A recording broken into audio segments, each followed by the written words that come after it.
کہ وہ ڈر رہی ہے۔ بیل اسے کہتی ہے کہ میں اپنے فادر سے ملنا چاہتی ہوں، پر وہ اسے ملنے نہیں دیتا۔ بیل بیسٹ کو کہتی ہے کہ تم کتنے ظالم ہو، اس چھوٹی سی غلطی کے لیے تم انہیں اتنی بڑی سزا دے رہے ہو۔ انہوں نے صرف ایک فلاور ہی توڑا ہے، اور ایسا کرنے کے لیے میں نے ان سے بولا تھا، اور میں ہر صورت میں اپنے فادر سے ملوں گی۔ بیسٹ اسے کہتا ہے کہ اگر یہ دروازہ ایک مرتبہ کھل گیا اور پھر بند ہو گیا تو پھر یہ کبھی نہیں کھلے گا۔ یہ کہتے ہی بیسٹ وہ دروازہ کھول دیتا ہے۔ بیل اندر آ جاتی ہے اور اپنے فادر سے ملتی ہے، لیکن وہ اپنے فادر کو باہر پش کر لیتی ہے اور دروازہ اندر سے بند کر لیتی ہے۔ اب اس کے حساب سے کیونکہ وہ دروازہ کبھی نہیں کھل سکتا تو وہ اس کے فادر کو اندر نہیں ڈال سکتا۔ بیل کے فادر کی جگہ اب وہ خود اندر قید ہو گئی تھی۔ اس کے بعد وہ بیسٹ بیل کے فادر کو آزاد کر لیتا ہے اور اسے چھوڑ دیتا ہے۔ اب بیل وہاں پر قید ہو جاتی ہے، لیکن جب بیسٹ نہیں ہوتا تو ایک کینڈل سٹینڈ اور گھڑی اس کے پاس آتے ہیں۔ یہ چیزیں انسان تھے، لیکن قرض کی وجہ سے وہ کینڈل سٹینڈ اور گھڑی میں بدل گئی تھی، لیکن یہ انسانوں کی طرح ہی سن سکتی ہیں، بات کر سکتی ہیں اور چل بھی سکتی ہیں۔ وہ دروازہ کھول لیتے ہیں اور وہ کہتے ہیں کہ ہم تمہیں رہنے کے لیے الگ کمرہ دیں گے، کیونکہ وہ سمجھ گئے تھے کہ وہ ہی یہ لڑکی ہو سکتی ہے جو انہیں قرض سے آزاد کروا سکتی ہے۔ وہ بیسٹ کو رہنے کے لیے الگ کمرہ دیتے ہیں۔ جب اس بات کا بیسٹ کو پتہ چلتا ہے تو وہ بہت غصہ ہوتا ہے۔ وہ کینڈل سٹینڈ اور گھڑی کو ڈانٹتا ہے تو وہ کہتے ہیں کہ یہ وہ لڑکی ہو سکتی ہے جو ہمیں اس قرض سے آزاد کروا سکتی ہے۔ تمہیں اس کے قریب جانا چاہیے اور تمہیں اسے امپریس کرنا چاہیے اور اسے پیار بھی کرنا چاہیے۔ تم بیل کے پاس جاؤ اور اسے کھانے کے لیے انوائٹ کرو۔ یہ بات سن کر بیسٹ کو بہت غصہ آتا ہے۔ وہ ان سے کہتا ہے کہ کیا تم پاگل ہو گئے ہو؟ میں ایک چور کی بیٹی کو کھانے پر بلاؤں اور اس کے ساتھ کھانا کھاؤں؟ یہ کبھی نہیں ہو سکتا۔ پر سارے لوگ اسے فورس کرتے ہیں، لیکن سارے لوگ اسے فورس کرتے ہیں تو وہ راضی ہو جاتا ہے۔ لیکن ان سب کے قرض ہونے کی کوئی اور سبب نہیں بلکہ بیسٹ ہے۔ وہ بیل کے پاس جاتا ہے اور اسے کہتا ہے کہ کیا تم میرے ساتھ کھانا کھاؤ گی؟ پر اسے کوئی ریکویسٹ نہیں سمجھنا۔ بیل اسے کہتی ہے کہ کیا تم پاگل ہو؟ پہلے تم نے میرے فادر کو قیدی بنایا، پھر مجھے بنایا، اور اب میرے ساتھ کھانا کھانا چاہتے ہو؟ بیسٹ دروازے کو زور زور سے مارتا ہے اور کہتا ہے کہ کچھ بھی ہو جائے تم میرے ساتھ کھانا کھاؤ گی۔ وہ کہتی ہے کہ میں بھوکی مر جاؤں گی پر میں تمہارے ساتھ کھانا نہیں کھاؤں گی۔ بیسٹ کہتا ہے چلو ٹھیک ہے، میں تمہاری یہ خواہش بھی پوری کرتا ہوں اور تمہیں بھوکا ہی مار دوں گا۔ اب تمہیں کوئی کھانا نہیں دے گا۔ بیل دروازہ نہیں کھولتی اور وہ چلا جاتا ہے۔ جس طرح سے بیل نے بیسٹ کو جواب دیا، وہاں پر موجود سب چیزیں سمجھ گئی تھی کہ بیل ہی وہ لڑکی ہے جو انہیں قرض سے آزاد کروا سکتی ہے۔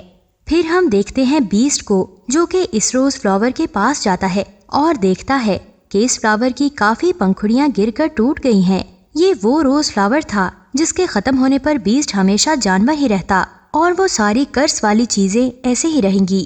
فلاور کی تھوڑی ہی پنکھڑیاں بچتی ہیں جو کہ جلدی ہی گر جائیں گی۔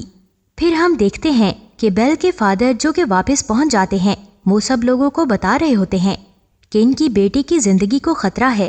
جنگل کے پاس ایک محل ہے، وہاں پر ایک بیسٹ رہتا ہے اور وہیں پر میری بیٹی پھنسی ہوئی ہے، لیکن کوئی بھی اس کی بات پر یقین نہیں کرتا، بلکہ وہ اس بات کو کہانی سمجھ رہے تھے۔ پر گیسٹون جو بیل سے شادی کرنا چاہتا ہے، وہ اس کے فادر کو امپریس کرنے کے لیے کہتا ہے کہ میں اسے آزاد کرواؤں گا، میں تمہارے ساتھ جاؤں گا۔ پھر گیسٹون اور اس کا ایک ساتھی جنگل کے راستے نکل جاتے ہیں، پر وہ راستہ انہیں نہیں ملتا۔ گیسٹون کو بہت غصہ آتا ہے اور وہ کہتا ہے کہ کیا تم پاگل ہو گئے ہو؟ یہاں پر کوئی بیسٹ نہیں رہتا، اور اسے یہ بھی کہہ دیتا ہے کہ تمہاری بیٹی سے پیار کرتا ہوں اور میں اسی سے ہی شادی کروں گا۔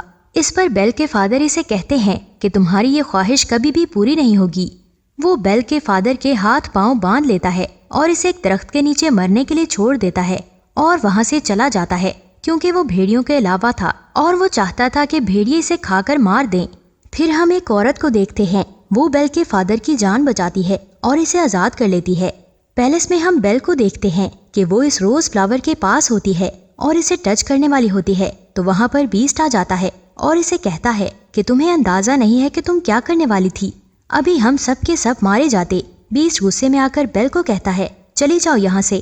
اس پر بیل روتی ہوئی وہاں سے بھاگ کر چلی جاتی ہے۔ گھوڑے پر چڑھ کر جب بیل جنگل کراس کر رہی ہوتی ہے تو بھیڑیے اسے گھیر لیتے ہیں، لیکن اس سے پہلے کہ وہ بیل کو نقصان پہنچاتے، وہاں پر بیسٹ آ جاتا ہے اور ان بھیڑیوں کا مقابلہ کرتا ہے اور انہیں کافی مارتا ہے اور انہیں وہاں سے بھگا لیتا ہے۔ لیکن اس لڑائی کے دوران وہ خود بھی کافی زخمی ہو جاتا ہے۔ بیل ابھی گھوڑے پر بیٹھ کر وہاں سے جانے ہی والی ہوتی ہے تو وہ دیکھتی ہے کہ بیسٹ زمین پر گر پڑا ہے کیونکہ وہ کافی زخمی ہوتا ہے اور اس کی حالت خراب ہوتی ہے۔ اب کیونکہ بیسٹ نے بیل کی جان بچائی تھی اور اسے نئی زندگی دی تھی، اسی لیے بیل وہاں سے جانے کی بجائے بیسٹ کے پاس آ جاتی ہے اور اسے کہتی ہے کہ میں تمہیں اٹھا نہیں سکتی، اس لیے تمہیں خود اٹھنا ہوگا۔ بیسٹ ہمت کر کے کھڑا ہو جاتا ہے اور بیل اسے گھوڑے پر اٹھا کر واپس پیلس آ جاتی ہے۔ بیل ایک بار پھر اسی پیلس میں آ گئی تھی۔ وہاں کی ساری کرس والی چیزیں بیل کو دیکھ کر کافی خوش ہوتی ہیں کیونکہ وہ چاہتے تھے کہ بیل وہیں پر رہے تاکہ بیسٹ اور بیل کو پیار ہو جائے اور کرس ختم ہو جائے۔ وہ بیل کو ساری سٹوری نہیں سناتی، نہ ہی یہ بتاتی ہے کہ وہ اس کرس سے کیسے آزاد ہوں گے، پر اسے یہ بتاتے ہیں کہ جب اس روز کی آخری پنکھڑی گر جائے گی اور بیسٹ بھی ہمیشہ کے لیے بیسٹ ہی رہ جائے گا۔ بیل بیسٹ کو بینڈیج لگاتی ہے اور جب وہ بیسٹ کے پاس ہوتی ہے تو وہ ایک شعر پڑھتی ہے۔ کیونکہ بیل کا انٹرسٹ کتابوں کہانیوں میں زیادہ تھا، اس شعر کو بیسٹ کمپلیٹ کرتا ہے اور اس پر بیل حیران رہ جاتی ہے۔ بیل اس سے پوچھتی ہے کہ کیا تم بھی شاعری پڑھتے ہو؟ تو بیسٹ کہتا ہے کہ میں پیار اور محبت کی شاعری نہیں پڑھتا۔ اس پر بیل کہتی ہے کہ مجھے پیار محبت کی کہانیاں اور باتیں بہت پسند ہیں۔ اس پر بیسٹ کہتا ہے کہ تمہاری شکل دیکھ کر پتہ لگتا ہے کہ تمہیں پیار محبت میں کافی انٹرسٹ ہے، اگر پڑھنا ہے تو کچھ اچھا پڑھو۔ اس کے بعد وہ بیل کو اپنی لائبریری میں لے جاتا ہے۔ وہ لائبریری کافی بڑی تھی اور اس میں کافی کتابیں تھیں۔ بیل ان کتابوں کو دیکھ کر کافی خوش ہوتی ہے اور حیرت میں پڑ جاتی ہے کیونکہ گاؤں میں پڑھنے کے لیے اسے کتابیں نہیں ملتی تھیں، یہاں پر تو اسے بہت ساری بکس مل گئی ہیں۔ بیسٹ اسے کہتا ہے کہ اگر تم چاہو تو یہاں پر رہ سکتی ہو۔ یہ بات بیل کو کافی خوش کر دیتی ہے اور وقت گزرنے کے ساتھ ساتھ وہ ایک دوسرے کے ساتھ ٹائم سپینڈ کرنے لگتے ہیں اور ان کی دوستی ہو گئی۔ وہ ایک دوسرے کے قریب آ گئے، ایک دوسرے کی پسند ناپسند کا بھی پتہ چل گیا۔ وہ ساتھ میں کھانا بھی کھاتے تھے۔ پھر بیسٹ بیل کو گانا گا کر سناتا ہے اور بیل کو ایک بک بھی دکھاتا ہے جو کہ جادوئی بک تھی۔ وہ کہتا ہے کہ وہ بک اسے ایک جادوگرنی نے دی تھی اور اس کتاب کی مدد سے ہم لائف کے کسی حصے میں جا سکتے ہیں، لائک ہم پاسٹ میں اور فیوچر میں جا سکتے ہیں۔ بیل اس ٹائم میں جانا چاہتی ہے جب وہ اپنی ماں سے آخری بار ملی تھی۔ بیل جب اس ٹائم میں جاتی ہے تو اسے پتا چلتا ہے کہ اس کی ماں کو ایک انفیکشن ہو گیا تھا اور بیل کی ماں نے اس کے فادر کو کہا تھا کہ تم بیل کو لے کر ہمیشہ کے لیے وہاں سے چلے جاؤ تاکہ میری بیٹی کو بھی یہ انفیکشن نہ لگ جائے۔ یہ جان کر بیل کافی دکھی ہوتی ہے کیونکہ وہ یہ بات نہیں جانتی تھی۔ پھر وہ پریزنٹ کی طرف آتے ہیں اور کینڈل سٹینڈ بیسٹ سے کہتا ہے کہ تم بیل سے پیار کا اظہار کرو، پر بیسٹ کہتا ہے کہ وہ مجھ سے کبھی پیار نہیں کرے گی۔ لیکن کینڈل سٹینڈ بیسٹ کو کافی منانے کی کوشش کرتا ہے اور وہ ساری چیزیں بیسٹ کو راضی کر لیتی ہیں۔ وہ پہلے بیسٹ کو تیار کرتی ہیں، پھر بیل کو بھی۔ بیل کو ڈانس کرنا کافی پسند تھا اور وہ دونوں ڈانس کرنے والے ہوتے ہیں۔ ہم دیکھتے ہیں کہ بیل کے فادر واپس اپنے گاؤں میں آ گئے ہیں اور وہ سب کو بتاتے ہیں کہ گیسٹون نے اسے جنگل میں باندھ کر رکھا تھا تاکہ بھیڑیے اسے کھا لیں۔ بیل کے فادر کے ساتھ وہ عورت ایگتھا بھی ہوتی ہے جس نے اس کی جان بچائی تھی۔ گیسٹون اس بات پر متفق نہیں ہوتا بلکہ مکر جاتا ہے۔ وہ کہتا ہے کہ وہ جھوٹ بول رہا ہے اور اس پر شیطان آ گیا ہے۔ ساتھ ساتھ وہ کہتا ہے کہ ایگتھا کی گواہی کوئی معنی نہیں رکھتی کیونکہ یہ تو پہلے سے ہی گاؤں سے نکلی ہوئی ہے۔ یہاں پر گیسٹون کا ساتھی بھی کہتا ہے کہ گیسٹون صحیح بول رہا ہے اور گاؤں والے گیسٹون کی باتوں پر یقین کر لیتے ہیں۔ گاؤں والے بھی یہ سمجھتے ہیں کہ بیل کے فادر پاگل ہو گئے ہیں اور ساتھ ساتھ ان پر شیطان کا سایہ بھی ہے۔ پھر ہم دیکھتے ہیں کہ پیلس میں جہاں پر بیل اور بیسٹ ڈانس کر رہے ہوتے ہیں، بیسٹ بیل کو کہتا ہے کہ میں ان فیلنگز کو کافی اچھا محسوس کر رہا ہوں۔ بیل اسے کہتی ہے کہ اسے اس کے فادر نے ڈانس کرنا سکھایا ہے۔ بیسٹ اسے کہتا ہے کہ کیا تم اپنے فادر کو مس کرتی ہو؟ تو وہ کہتی ہے کہ بہت زیادہ۔ بیسٹ کے پاس ایک جادوئی آئینہ ہوتا ہے جس سے وہ ہر اس شخص کو دیکھ سکتے ہیں جس کو وہ چاہیں۔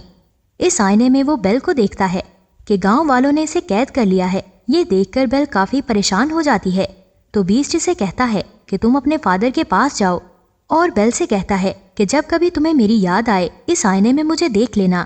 بیل اپنے فادر کو بچانے نکلتی ہے۔ بیسٹ بیل کو مس کر رہا تھا۔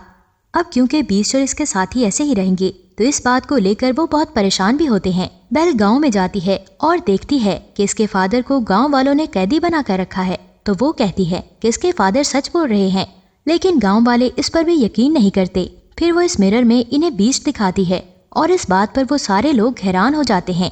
وہ انہیں بتاتی ہے کہ وہ خطرناک نہیں ہے اور نہ ہی کسی کو نقصان پہنچاتا ہے۔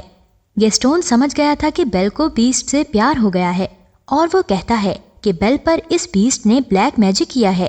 وہ گاؤں والوں کو کہتا ہے کہ ہمیں اس بیسٹ کو مارنا چاہیے۔